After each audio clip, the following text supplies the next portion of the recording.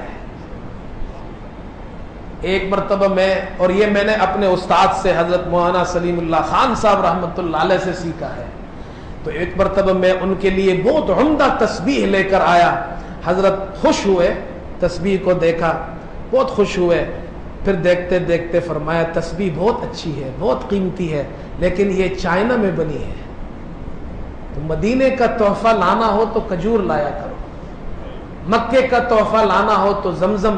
اس کے بعد سے میں کسی کو بھی کھجور نہ ہو کیا ہے, نہ زمزم لے کھجور کیا نام ہے, تسبیح لے جاتا ہوں, نہ ٹوپی لے جاتا ہوں, زمزم اور کھجور لے جاتا ہوں. اس سے بڑا تحفہ اور کیا ہوگا. خیر میں نے ان سے کہا آپ کو جو مسلح وغیرہ خریدنے ہو وہاں خرید لیں گے. میں ان کو لے گیا, ہوٹل کے نیچے ہی دکان تھی, تو میں نے پوچھا اماں جان کتنے مسلح خریدنے ہیں؟ انہوں نے بتایا ہوگا 5، مجھے یاد نہیں، 5-10 خریدنے ہیں۔ میں نے دکاندار سے کہا ان کو مسلح دکھائی ہے، جو پسند آ جائے، پسند آ گیا یہ 10 مسلح رکھ دیں۔ انہوں نے رکھ دیے۔ تسبیح کتنی چاہیے وہ بھی رکھ دی، ٹوپی اتنی چاہیے وہ بھی رکھ دی۔ تو اماں نے تھوڑی دیر کے بعد کہا کہ آپ واپس چلتے ہیں۔ واپس چلے گئے۔ دوسرے دن وہ خود نیچے اتری اور مجھے نہیں لے گئی۔ میں نے کہا جی آپ مجھے کیوں نہیں لے گئی؟ آپ نے تکلیف کی۔ فرمایا بیٹا تمہیں خریداری نہیں آتی ہے، دکاندار کے ساتھ جب تک ہم لوگ آدھا گھنٹہ بحث نہ کریں تو وہ صحیح دام پر نہیں دیتا ہے۔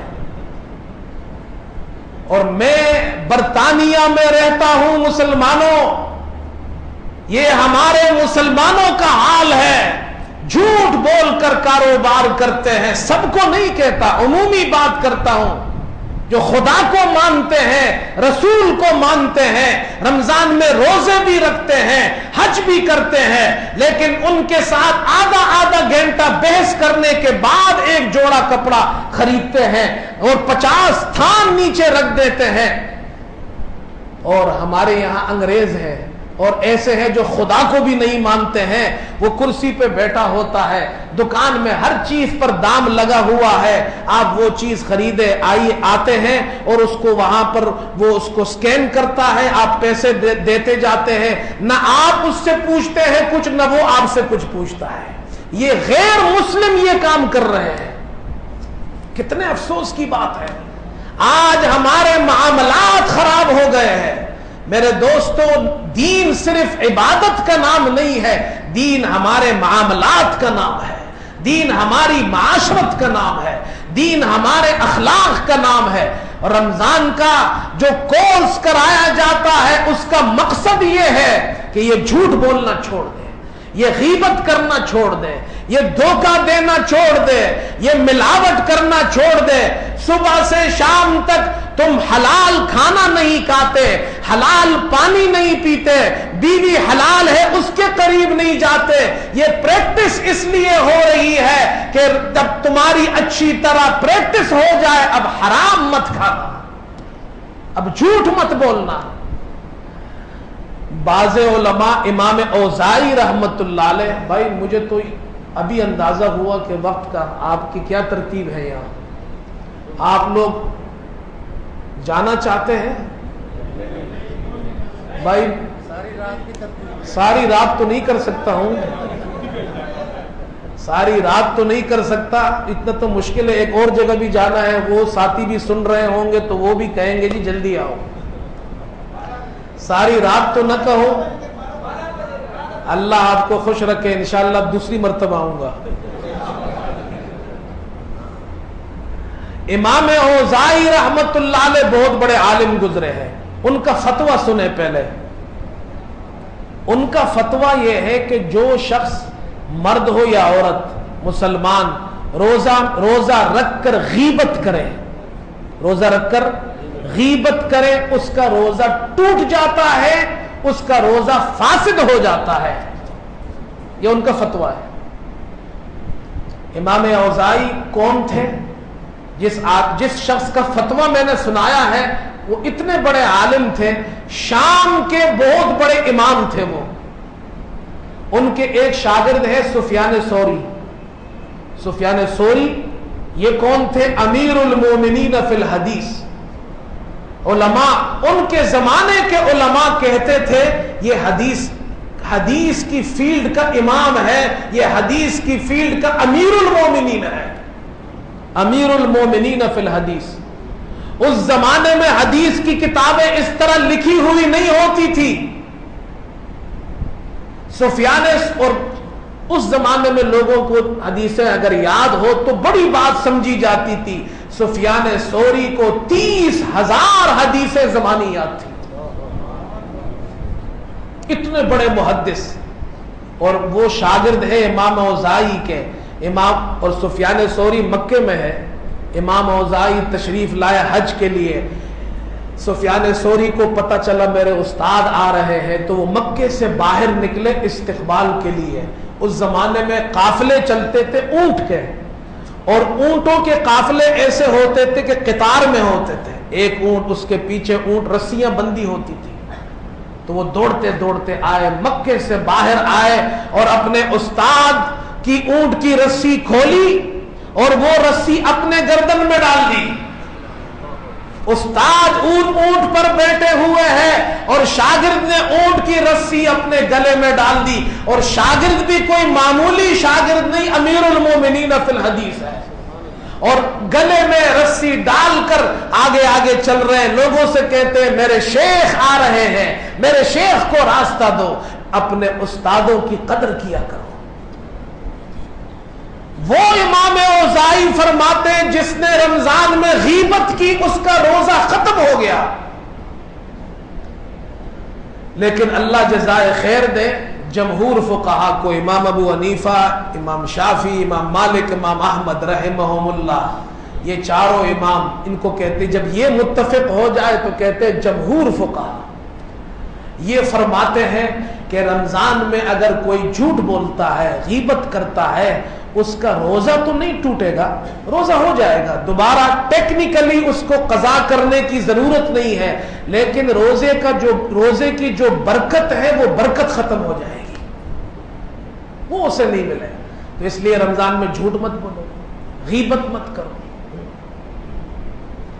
اور رمضان کے اندر غریبوں پر رحم کرو۔ یہ ایک حدیث سنا کر میں ختم کرتا ہوں۔ رسول کریم صلی اللہ علیہ وسلم نے صحابہ اکرام کو یہ رمضان کی فضیلتیں بھی سنائی کہ رمضان کے اندر تم اس طرح روزہ رکھو کہ تم عبادت کرو، دن کو رمضان کا روزہ رکھو، رات کو عبادت کرو، تراویح پڑھو۔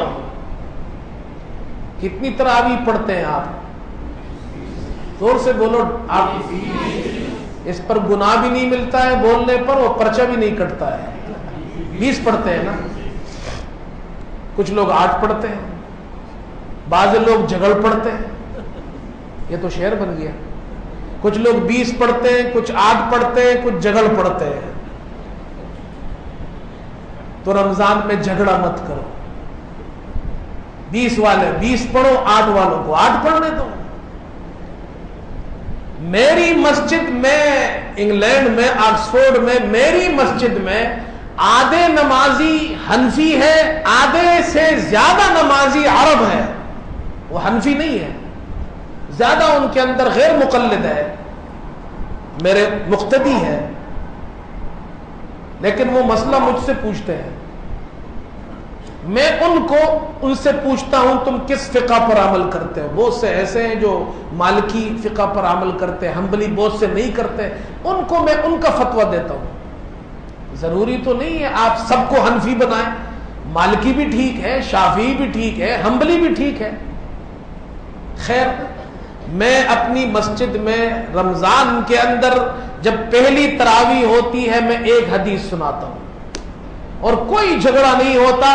وہ جو عرب ہے وہ میرے پیچھے 20 رکعت پوری پڑھتے ہیں، اور وہ جو ہمارے حنفی مسلمان ہیں بیچارے پاکستانی، وہ درمیان میں چھوڑ کر بھی چلے جاتے ہیں۔ آپ مناظرے تو کر رہے ہیں لیکن آپ کے حنفی 20 رکعت پڑھتے بھی ہیں۔ ہمارے بہت سے مولوی، اور نوجوانوں سے کہتا ہوں، نوجوان علماء سے مناظروں سے کچھ نہیں ہوتا۔ ہاں ٹھیک ہے، حق اور باطل جب سامنے ہوگا پھر مناظرہ کریں گے، حق اور باطل جب سامنے ہوگا پھر مناظرہ ہوگا۔ بھئی یہ کیا، کوئی ادھر ہاتھ رکھتا ہے، کوئی ادھر رکھتا ہے، کوئی رفع یدین کرتا ہے۔ ہاں، ہمارے والد صاحب رحمت اللہ علیہ فرمایا کرتے تھے یہ رفع الیدین کرنا، آمین زور سے پڑھنا یا آمین آہستہ پڑھنا، رفع الیدین نہیں کرنا، یہ سب حضور صلی اللہ علیہ وسلم کی سنتیں ہیں۔ اللہ تعالیٰ یہ چاہتے ہیں میرے نبی کی ہر سنت دنیا میں زندہ رہے۔ کوئی زور سے آمین پڑھے، کوئی آیت، میں پکا حنفی ہوں۔ میں ان کو ایک حدیث سناتا ہوں، 20 سال مجھے ہو گئے، اور ہمارے عرب ساتھی بھی 20 رکعت پڑھتے ہیں، پاکستانی بھی 20 پڑھتے ہیں، مقلد بھی 20 پڑھتے ہیں میرے پیچھے، غیر مقلد بھی 20 پڑھتے ہیں۔ میں ان سے مناظرہ نہیں کرتا، حدیث سناتا ہوں ان کو۔ حدیث کیا سناتا ہوں؟ من قام مع الامام حتى ينصرف كتب الله له قيام ليلة او كما قال علیہ السلام. جو امام کے ساتھ آخر تک نماز میں کھڑا رہتا ہے.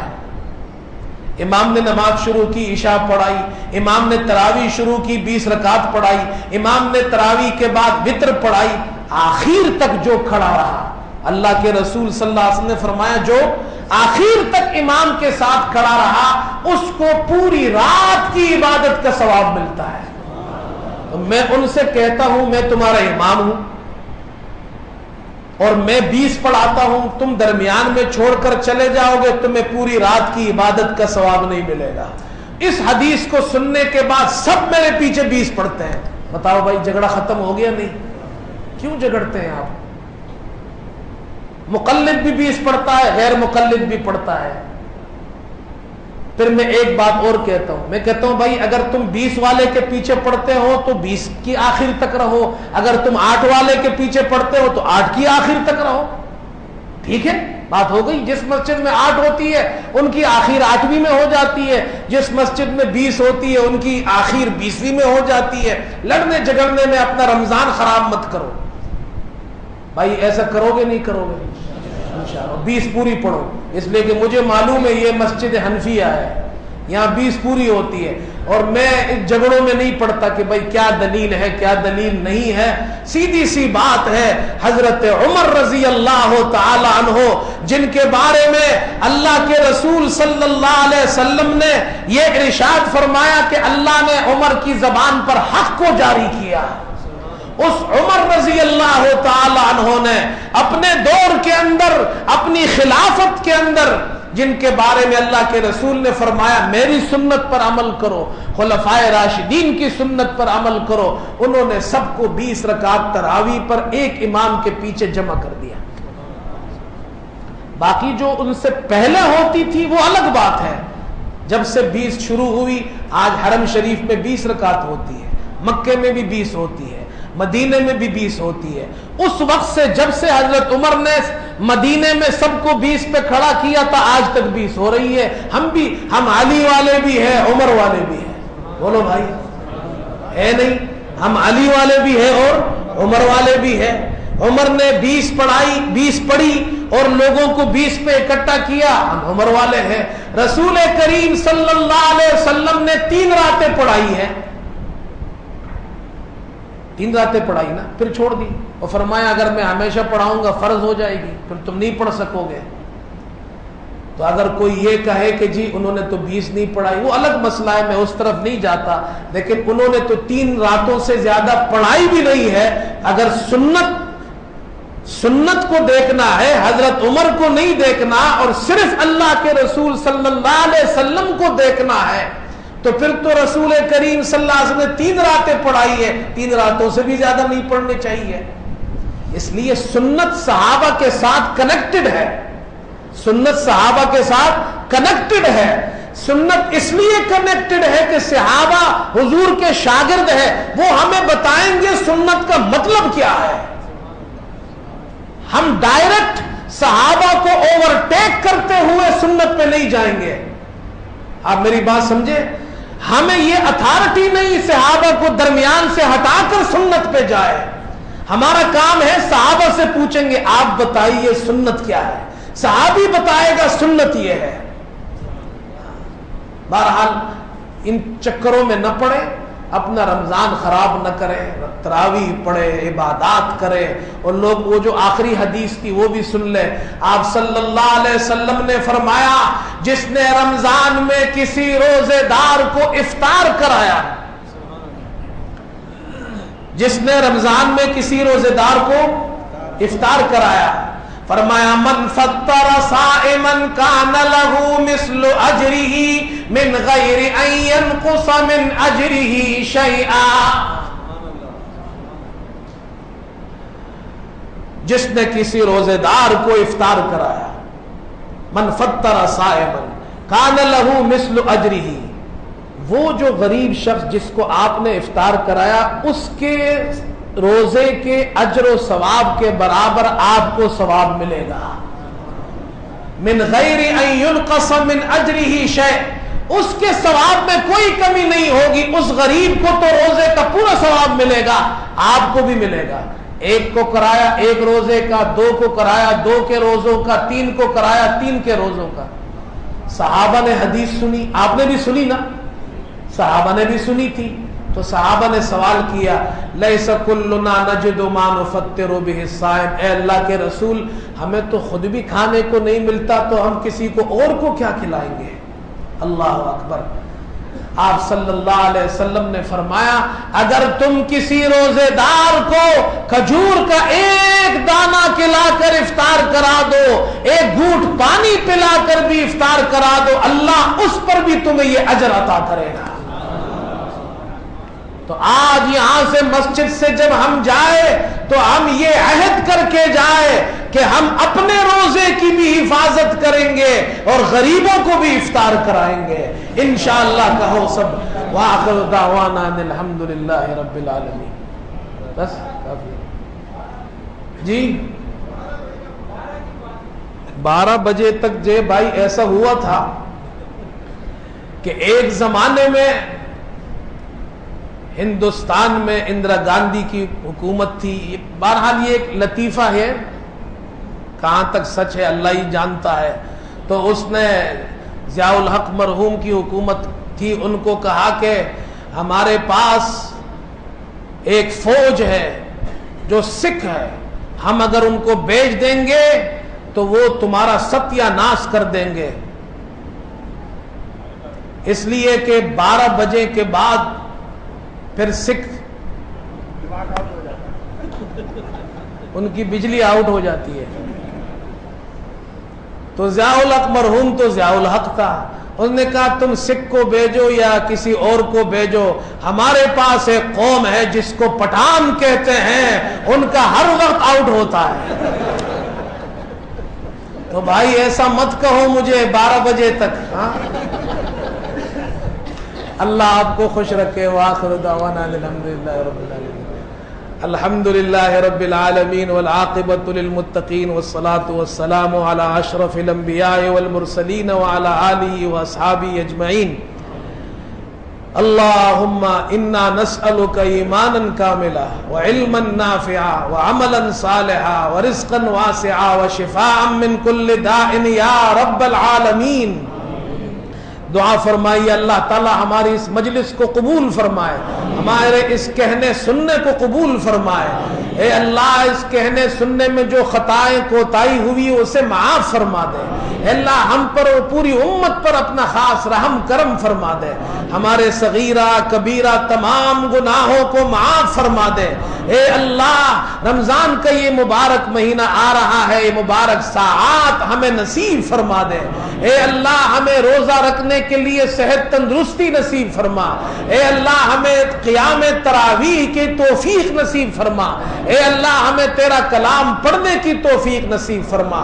رمضان کے مہینے کے اندر خیر کے کام کرنے کی توفیق نصیب فرما. لوگوں کے ساتھ بھلائی اور ہمدردی کی توفیق نصیب فرما دے. اے اللہ ہمارے گھروں کو بھی عبادت کی جگہ بنا دے, ہماری مسجدوں کو بھی عبادت کی جگہ بنا دے. اے اللہ ہمارے معاملات بھی اچھے فرما, ہماری معاشرت بھی اچھی فرما, ہمارے اخلاق بھی درست فرما. ایک دوسرے کے لیے اے اللہ ہمارے دلوں میں محبت الفت کو قائم فرما دے. اے اللہ آپس میں دشمنیوں کو, بغض کو, عداوت کو ختم فرما دے. پوری امت کو ایک کلمے پر متفق فرما, تیرے نبی صلی اللہ علیہ وسلم کی سنت پر متفق فرما. اے اللہ حق پر متفق فرما. اے اللہ جو بیمار ہے گھروں میں ہسپتالوں میں ان کو صحت تندرستی نصیب فرما. یہ جو کرونا کی وبا پھیلی ہوئی ہے دعا فرمائے اللہ اس سے ہم سب کو نجات نصیب فرمائے. جو اس بیماری میں مبتلا ہے اللہ ان کو بھی صحت نصیب فرما دے. جو دنیا سے جا چکے ہمارے والدین مشائخ اور اساتذہ اے اللہ ان کی مغفرت فرما دے.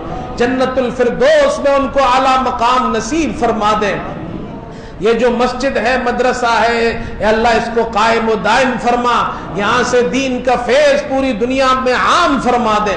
جو یہاں پر محنت ہو رہی ہے اسے قبول فرما، جو حضرات یہاں محنت کر رہے ہیں جس اعتبار سے بھی کر رہے اللہ ان کی محنتوں کو قبول فرما۔ اے اللہ ہماری دنیا بھی اچھی کر دے، آخرت بھی اچھی کر دے۔ اے اللہ عافیت والا رزق ہمیں نصیب فرما، حلال رزق ہمیں نصیب فرما۔ اے اللہ اطمینان اور سکون والا رزق ہمیں نصیب فرما، نمازوں کا اہتمام ہمیں نصیب فرما دے، حلال ہمیں نصیب فرما، حرام سے ہماری حفاظت فرما، ہمارے بچوں کی حفاظت فرما، ان کو با حیا مسلمان بنا، با اخلاق مسلمان بنا۔ اے اللہ اس ملک کے پاکستان کی حفاظت فرما، یہاں کے چپے چپے کی حفاظت فرما، یہاں کے امن اور امان کو قائم فرما دے، فتنے اور فساد کو دور فرما۔ اے اللہ ہماری آخرت بھی اچھی کر دے۔ اے اللہ دنیا سے جانا ہے ایک دن، کسی کو بھی دنیا میں ہمیشہ نہیں رہنا، آخرت کی تیاری کی توفیق نصیب فرما۔ اے اللہ قبر کے عذاب سے ہماری حفاظت فرما، قیامت کی ذلت اور رسوائی سے ہماری حفاظت فرما۔ اے اللہ قیامت کے دن اپنے عرش کا سایہ ہمیں نصیب فرما، محمد صلی اللہ علیہ وسلم کی شفاعت ہمیں نصیب فرما، ان کے دست مبارک سے حوض کوثر کا پانی نصیب فرما، جنت میں اے اللہ اپنے پیارے حبیب کی رفاقت نصیب فرما دے۔ اے اللہ ہمارے بچوں کو دین کا عالم بنا، حافظ قرآن بنا، قاری قرآن بنا، اے اللہ تیرے دین کا داعی بنا، مبلغ بنا اسے۔ اے اللہ اسے دینی علوم بھی عطا فرما، عصری علوم بھی عطا فرما، ہمارے بچوں کی اے اللہ دنیا بھی اچھی کر دے، آخرت بھی اچھی کر دے۔ اللہ اے اللہ ہمیں ہر قسم کی پریشانیوں، تکلیفوں، مصیبتوں سے محفوظ فرما۔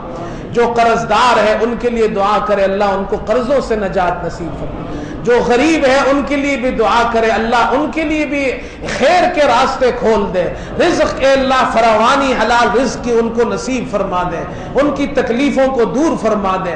اے اللہ جو امیر ہے اے اللہ ان کو بھی توفیق نصیب فرما کہ وہ اپنے بھائیوں کی مدد کرے، پڑوسیوں کی مدد کرے، ایک دوسرے کے دکھ درد میں شامل ہونے والا ہمیں بنا۔ جو ہمارے دوست احباب جنہوں نے دعاؤں کے لیے ہم سے کہا ہے اللہ ان کی جائز حاجات غیب سے پوری فرما، ہمارے ان دعاؤں کو اپنے فضل و کرم سے قبول فرما۔ وصلی اللہم تعالی علی خیر خلقی محمد و آلہ و صحبہ اجمعین۔